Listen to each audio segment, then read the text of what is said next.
Hey, Shalom Makim, Yahweh Bahashim Hawashai, Bahashim Rakak Wadas. I want to give double honors to our elder apostles and elder bishops for bringing this storm as well as peace and blessings, health and wellness to the house of David the elect. I'm a high spirit man lawyer, and today I want to go into a quick topic that was on my spirit, just the in transit discussion, something that is on my spirit, not really a lesson. But it's entitled, Men Are Going Their Own Way. Now, there's a movement called MGTOW, which is the acronym for Men Going Their Own Way. And now I'm seeing it being manifest in my day-to-day life because I see men, who are on their purpose more. They're into their passions more. I know I've seen a lot of Jakes, some I know personally, that are pretty committed to exercising, all right? And that's a part of it. It's more men becoming more stoic, more routine oriented, more purpose oriented, not putting love first or putting their emotions or even lust first, just making themselves a routine out of themselves, man. And when I'm driving through the city, I'm seeing a lot of Israelites, so-called black, maybe Hispanic or just Northern Kingdom. I'm seeing a lot of Israelites going jogging, and the ones that's really jogging in the elements are men. Now, granted, I do see females, jogging, especially early in the morning. I'm not going to discredit them, but one thing that I've been seeing a lot more is Jake, man, just exercising and getting fit.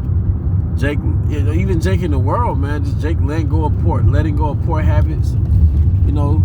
One thing that I value and I've been investing more into to my ability, to the best of my ability, is vitality, man. I'm learning that vitality is something to cherish. As I age, as I get older, one thing you want to preserve from your youth is your vitality. Jake fucking dyes his beard. Jake can have an older face, but he'll still dye his beard and dye his hair. He's at least 50, and Jake could do all these things to have that little YN look, that young nigga look, but Jake never invested in his health. Jake doesn't hit the treadmill or the Stairmaster or do jump ropes, or Jake doesn't do calisthenics, or he doesn't consistently work out, but he wants to keep that outward appearance of being youthful. But one thing Jake doesn't do is keep that vitality going, man. Jake want to use a pill and a honey pack, but Jake, he has a poor diet, which is the reason why you want this pill or this honey pack. Jake doesn't walk. Jake doesn't get his steps in. Jake don't care about that shit. And after a certain age, your mindset affects you. When you get closer to 30, even like after 25, man, your mindset affects you, man. Your habits, what you do in your day-to-day, that affects you.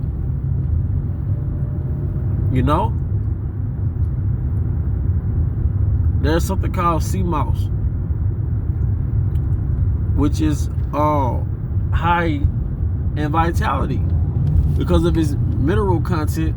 And in the standard American diet, we're all deficient in minerals. It puts that vitality back in you, that sea moss, man, that black sea oil as well. All right, makes you feel good. Certain adaptogenic roots, like ashwagandha root, that's like what they call the East Indian ginseng, Indian ginseng. All right, you got Panax ginseng,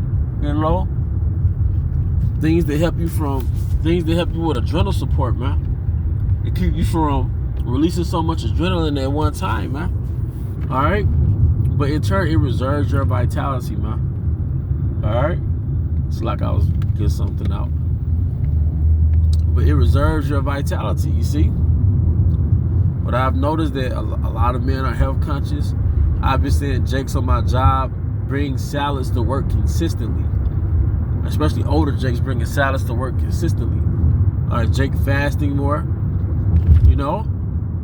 Like Jake is being health conscious is no more like you're that guy, like you're that one guy. Like, no, Jake is getting into it. You know, you have Jakes that don't get into it, but for the most part, you have a lot of Jakes that get into their health, man. You know?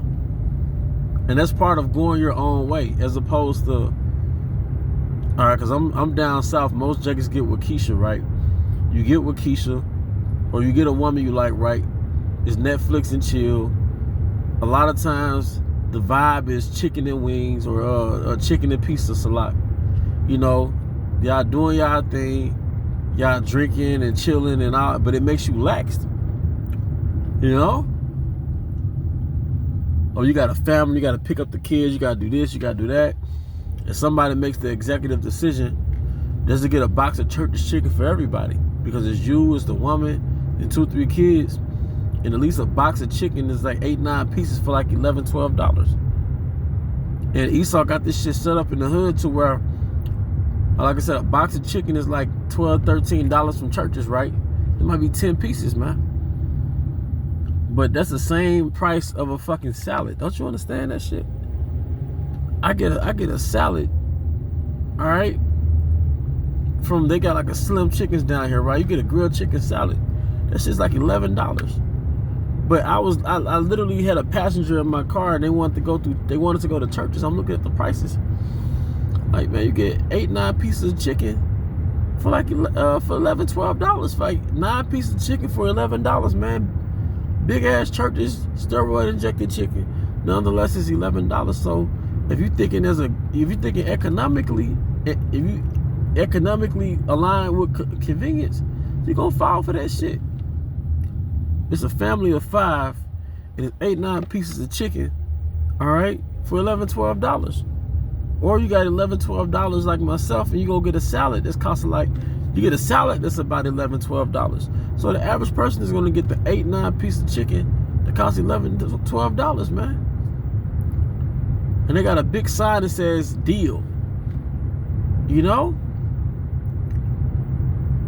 It's bullshit. Bullshit. But that's the weapon that Jake has against them, and they don't realize it's a weapon. And you get the 8-9 pieces of chicken, and your woman, your rib, she get the 8-9 pieces of chicken for $11, $12. All right?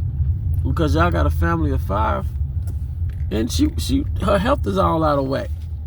And you have no sexual vigor naturally. And you got this gut you trying to get rid of. You see? And you just tired out of you slow and grumpy, you know? But let's say the relationship ends or whatever may have you, and you're on your MGTOW, you putting yourself first. Well, you could take that same $11, $12 and get you a salad or a smoothie, because you're just eating for one. You see? You're just putting yourself first. That's all you're doing. You're putting yourself first, man. You know, and even if you have a rib, and you know, I'm not telling you how to deal with a rib. What I am telling you is, don't sacrifice your health and your vitality because you have a family, man.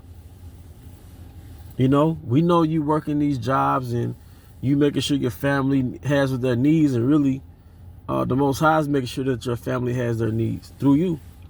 But you still can't neglect yourself, man. You can't pour to someone else's cup if your cup is empty. Something that I got from Dr. Bobby Price, but it was a potent statement nonetheless. You can't pour to somebody else's cup if your cup empty. You know? But I mean, that's pretty much the point, man. Jake is, hey, they putting their energy behind what they want to do. All right, they're not making a woman the light at the end of the tunnel. They're not making, you know, being in a relationship the light at the end of the tunnel. They're practicing self-love. Jake is, especially brothers in the truth, you practicing self-love, self-care by giving yourself better things. Like Jake going and get massages and stuff, man. You know? Jake, hey, and when you give yourself self-care, your morale goes up. How you feel about yourself goes up. You let go of certain energy draining habits or money draining habits, your morale goes up. You see, you might not do it perfectly, you might slip from time to time, but It's all about self-care and putting yourself first, man. You know, when it comes to a woman, you know, ultimately you put the Most High first, but you have to remember the glory of the Most High was Adam, not Eve. The Most High gave Eve to Adam because the Most High cherished Adam. That was his glory, man. So we get back into that spirit where we're not here for the approval of women or a woman, man. This is us, you know. But I hope you brothers and sisters were edified. To the next time, shalom.